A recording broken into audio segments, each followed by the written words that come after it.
Hello again and welcome to I've Got a Beatles Podcast with Dave and Chris. And we're going to be talking about a song that I think both of us probably agree that goes under the radar. You don't think of it very often because it's placed at the end of Past Masters Volume 1, and it was a B-side to a much more famous song, Ticket to Ride. But yet, this song, Yes It Is, has a lot of really fine redeeming qualities, and I've enjoyed really getting into it and kind of exploring its production and how it was put together. So what strikes you so much about this song? Well, I've always thought it's very underrated, and I think the reason it's underrated is because of some comments John Lennon made that it's him just trying to copy this boy and not being very successful at it. But I think he's extremely successful. If not, I might like it better than this boy. Yeah. And I think part of what makes it so successful is it's a love song, but it's a very complicated, odd sentiment. Mm-hmm. That's going behind it. We'll talk a little bit more about the lyrics and the meaning and that kind of stuff later in the podcast. Yeah, it was recorded right during the Help sessions, and it was on February 16th, 1965. They did about 14 takes, most of which are kind of breakdowns, and they really didn't get too far. But they did it was right during Help, which was kind of weird that it never made it on Help or wasn't in the movie. Yet Ticket to Ride, which was the A-side, was a big scene in the movie when they were out in the Alps. So Yeah. kind of interesting that it was at the same time. But a very big John Lennon composition. Some books say about 80-20 John to Paul on this one for a ratio. Yeah. And it's you don't think of John as being the standard writer of lots of ballads in the Beatles, but this is a pretty good one. And he also wrote This Boy. That was another big one of his. So Now George really liked the song, and George was a little bit puzzled that it wasn't an A-side. yeah. And I think, obviously the big standout thing about the song are the vocals. Oh, yeah. The vocal harmonies. Definitely. That's a huge part in which George had a hand in. And also the other most interesting feature has to do with George as well, which is when he used the volume pedal that also made an appearance on Help. The song I Need You, one of his own songs, has the same volume pedal, and it's a pretty interesting sound effect on this one. They didn't ever really used it after that much. Dave, have you ever used one? I have, yeah, I've used it, and it's a little bit temperamental. You have to get it just right, and Yeah. on some of those outtakes, you can hear George fiddling with the volume pedal. It's basically just making the volume go up and down. And so it kind of has the wah, the beginning of those. The beginning Perfectly. of the I thought I was listening to the recording there. yeah, yeah. It can be a little touchy because if your foot just goes a little too far, it'll go real loud, or it'll go too soft. So you had to practice. But it's an interesting effect. It really gives this song a lot of character. It's really the standout sort of instrumentation. Otherwise, it's your basics, guitar, but that and obviously the harmony vocals.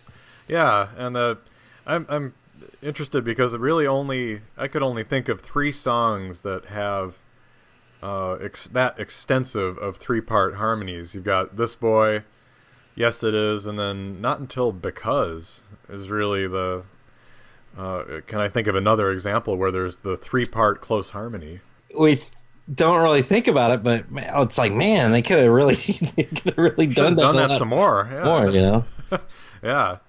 Well, what's this song about? It's a love song, sure, but you were mentioning earlier that there's maybe some other levels to this type of love that's going on.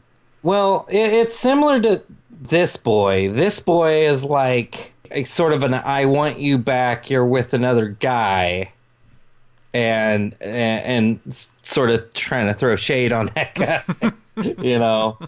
But this is more complicated. This is, I'm still kind of in love with someone I knew before, and I'm telling you, please don't remind me of her. Ooh. Because I won't be able to take it And I think he's not really the character who's singing this, right? Oh. I don't think that character is really saying this to the girl, because if he is, he's probably gonna get a drink thrown in his face. You know, it's like what do you mean? Don't we wear red? I can wear whatever I want. Plus, remember what I said tonight. It's kind of like, remember I tell you this all the time. Don't wear red. You know, I bring up my ex-girlfriend all the time, constantly. And I'm joking a little bit about it, but it's a really, I'm sure we've all had relationships that ended, and then we're with someone else, and we think about the person we used to be with in comparison to this person, and is that person we used to be with someone who at times it feels like, oh man, I kind of miss her, even though I'm with this person. So it's a really beautifully complicated emotion, you know, coming from just a few years ago. They're singing, you know, she loves you, yeah. And this being something that is sort of deemed as repeating itself by this point, you know, is just a fascinating a jump in lyric writing abilities. What do you make of the emphasis of color here with scarlet and red, with the associations? You think of red as a very fiery, vibrant, active type color. Do you think that had some impact on, is that, you know, in what John's thinking here? Well, it's a very evocative, easy to picture in your head color. One of my favorite things is that they use scarlet too. Yeah, it's a great word. It's not just red. Red were the clothes she wore. Yeah, it doesn't have the same ring to it. Now, I also wanted to talk about a couple of the line, "If I could forget her." I think it's a fantastic line. Mm-hmm. And particularly, he says, "in spite of you," which is my pride. He's talking about his pride, right? Yeah. And I just thought those were particularly like very, I mean, who knows? He might have just jotted them down and they just came out, but very particularly the wording of those lines are just very emotional to me, you know, and I think that's done very well. Now, I wanted to talk a little bit about how John talked in the 1980 interview about it not being a very good song, etc., etc. Yeah, the exact quote is, "That's me trying a rewrite of This Boy, but it didn't work." Yeah. Now, I find that he was very dismissive of a lot of the Beatles' work. Our favorites from the Abbey Road medley, he's just like, you know, I didn't like that one, and that kind of stuff. And so you're thinking, well, he wrote it so he can judge it best. He can judge it better than we can. I'm reminded of a story I heard from a guy, Michael McCarthy. And I took a workshop from him one time, and he was telling a story about how Mark Twain, when he was alive, was very much concentrating on what he thought was going to be his masterpiece, which is a book called Joan of Arc. Now, I'm sure you haven't read Joan of Arc. Never heard of it. I haven't read Joan of Arc. Never heard of it. It's garbage from all the reviews. It's a total ripoff of a Dickens book. While he was doing that, he was on assignment Huck Finn, which he thought nothing of. So if this genius of literary master, you know, was like, this is no good, and that, you know, but the thing he thought was no good stands the test of time. Can I properly judge my own work, or should I just do some work, record some songs, or in my case, write some sketches and screenplays and things like that, and just get them out there and see what, you know, you never know what's going to stand the test of time. Right. And often the ones that you really try the hardest for and keep working at don't end up making the list of immortality either. Yeah. What's the new Mary Jane? How much effort did he put in? What's the new Mary Jane? Exactly. Yeah. Let's talk a little bit, Dave, about the theory. Yes. The music behind here.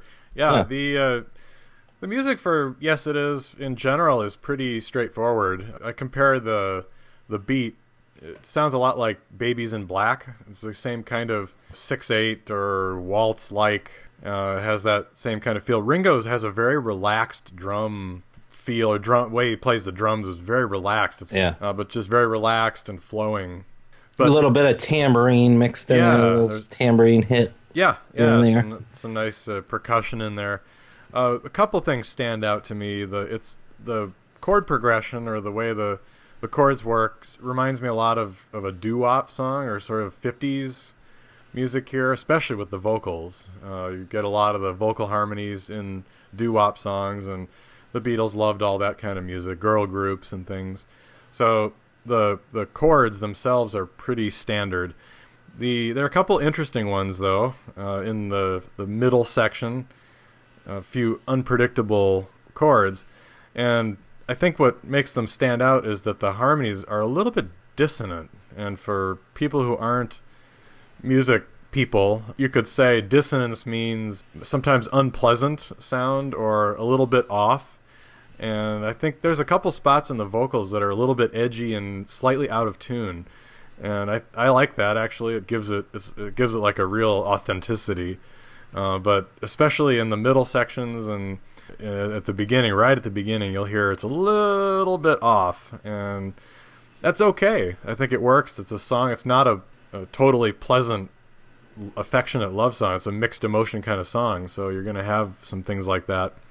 But John's vocals stand out too when he sings by himself, because he's double tracked. And again, for people who aren't studio savvy, double track just means you record yourself singing and then you record yourself singing over that again. So it makes it more full. Or nowadays you just record it once and cut and paste yourself. But I think John has a real vulnerability when he sings by himself in this song. Yeah. That is covered up when you have the other two guys with him. So I think the big things for me, as I say overall, would be the doo-wop nature of it, the kind of the laid-back feel, the double tracking, the little bit of out-of-tune edginess here and there, and like the last little bit of the song when George plays the volume, yum bum bum bum. It's just like a little bit off there, and I love it. It's got a great sound. So lots of different things happening here, but not the most complex song, but very effective and interesting. For some reason, there are hardly any cover versions of this. Do you think it's because of the fact of the vocals? It's so associated. You have to have a group with 3 singers, or yeah. I guess there's that. I don't see the Rolling Stones doing a cover of this, or yeah, successfully at least. Yeah, successfully. Particularly getting the intricacies of the Tonight, Yeah. Goes up a half note. Yep. And that kind of thing, it's hard to do. But there are a couple.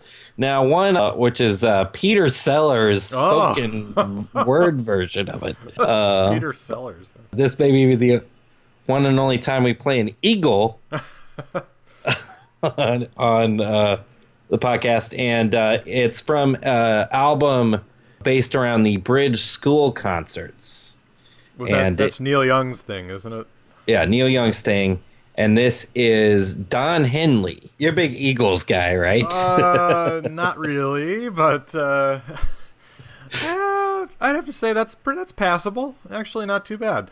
Yeah, I kind of like it. It's very sparse. It's just acoustic guitar, so you don't have much. Don Henley doesn't get to man the skins there for that tune, but it's all right. I don't know who the other singers are, but they're okay. Yeah. It's probably just his touring band or whatever. Yeah. Okay, so that's Don Henley. And then the only other one I could find is sort of interesting. And I'm going to say this is very interesting for the video, particularly, is a singer-songwriter from Ireland called Chris Singleton. Got to see the video, though, because he's portrayed as a Ken doll kind of figure.